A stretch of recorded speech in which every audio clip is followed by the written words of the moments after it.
Hey guys, what's going on? Nick Kosko with you, of course. Just post the BTN Plus broadcast. Rutgers falls tonight to Illinois, 29-6. Rutgers came in tonight, ranked 25th in the country. Illinois is receiving votes. I would say by the next poll, Rutgers will probably drop out. They have Ryder also receiving votes. They're going to take them on Sunday at 7 o'clock on the road.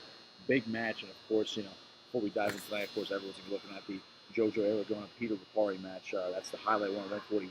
So Lipari transferred from Rutgers just a little bit into the fall after losing the wrestle off to Aragona earlier this year, so that's gonna be a big one to watch out for. So now there'll be fireworks for sure. There's gonna be a lot of fireworks on Sunday between Rutgers and Ryder. But let's go in tonight. I mean, there's really not much to say about Rutgers and Illinois other than they got shellacked. I mean, the 29-6 doesn't really indicate how close the match was in some spots. I'm going down the list here. You have Nick Aguilar. He lost 3-2, right?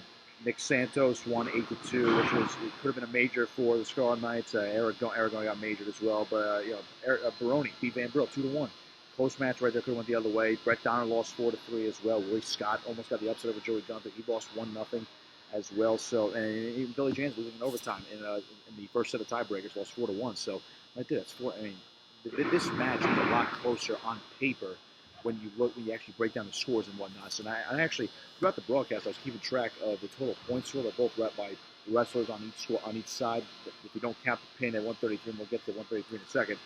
35-23. Illinois outscored Rutgers 35-23 in terms of total points scored by the wrestlers. So not a lot of scoring tonight in general. And when you look at that, that's a lack of that. Obviously, it's not good for Rutgers. But when something is that close, and even going before the final bout of the night, where Alex Esposito lost 11-3, but before that, total points scored 24-20.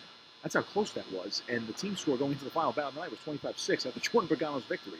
And Pagano only won 5-0. He dominated. I thought, obviously, his opponent was just, I would say, mostly stalling, wasn't doing much for Pagano to really get anything going, but he won 5-0. He dominated. Nick Santos got a major getaway, but mostly positive out of him. But unfortunately, he's up 6-0 right away in the first period. Through those first 3 minutes, the last 4 minutes, he hasn't really scored much. So where does that go? Unfortunately, you're left to wonder there. So what's the move now? Does Gerard Angelo get the nod on Sunday? He probably does. Is Angelo sort of favored to start when it comes to the Big Ten tournament? I would say yes, but it's still up in the air. Sitting goes 65. I think Donner's the guy. I would think 90% of the time he's going to be the guy now. Turley didn't weigh in tonight, so I don't know where that goes for now. But the glaring thing from tonight is Sammy Alvarez getting pinned by Travis Pietraszewski, who just got caught. That's pretty much all it was. Once Pietraszewski locked into that cradle along the boundary, locked it up, drove him over, that's pretty much all she wrote. But unfortunately, as Coach Goodell said in the post-match presser, we didn't get to see how that match would have played out in a full 7 minutes. And I think if you see these guys rematch in the Big Ten tournament or even nationals, you are most certainly going to see a much closer match. I think that's a match Alvarez could definitely win.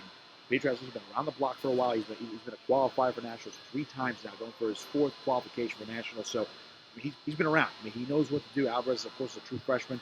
And then I have to go back to 125 because the 1-2 punch for Rutgers and Aguilar and Alvarez can be very deadly moving forward. But Aguilar's been in a huge slump, and he's probably going to drop out of the rankings after this loss. He's number 25 now according to Flo, but I think at this point he's probably going to drop out. He's 20th according to Intermat and 17 on the open match. So not all ranking services are going to drop him, but he's in a big-time slump. He's not scoring as much.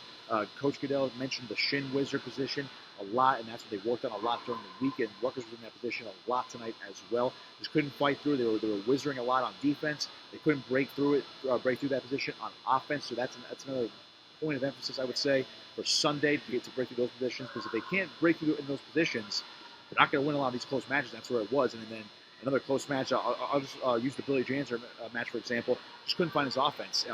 His main source of offense is the overhooks, those inside trips, the ankle picks, knee picks. He loves using the upper body stuff and dictating the pace and dictating the match in its entirety in neutral and really wearing guys out in the upper body. But his opponent, Bernagel, was able to just counter that with his own overhooks, and it kind of threw Janser for a little bit of a loop there.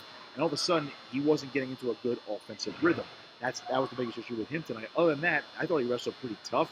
Unfortunately, just got away from him in overtime. He couldn't get out in the tiebreaker period. He gave up the escape, and then he was trying to go for something for a takedown, and again taken down. And that's the way the cookie crumbles, so to speak. So he's ranked 12th. He'll drop a little bit. He'll probably just switch positions with Bernagel. He'll probably still stay top 15 most likely, or just outside. So he's not going to plummet. He has a chance to bounce back on Sunday as well as the entire team does. But they did get shellacked tonight. A lot of close matches, but that's just the way it falls sometimes. If you don't win the close matches, when you're putting the best guys against the best guys, as Goodale said, sometimes if you're not going to split those bouts and just one team starts taking advantage of all your best guys, you can have a score like tonight, 29-6. So we'll see what Rutgers is on Sunday. It's going to be again. There's going to be a lot of fireworks between Rutgers and Rider. Everyone's going to be looking at the JoJo Aragona Peter Lipari match. As Rutgers fans and a guy who's a fan of this team, who's broadcast this team and covered this team for years now, I love Lipari. Lipari's a great dude. I'm looking forward to a great match.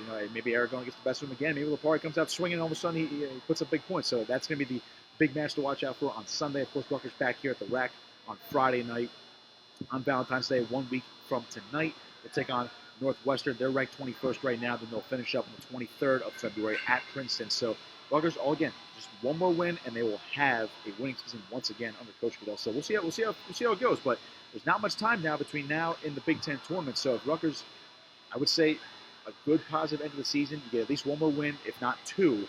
Maybe knock off your in-state rivals, or maybe knock off Northwestern as well. I mean, again, Rutgers could very well win all three of these matches or lose all three. Either way, I can't.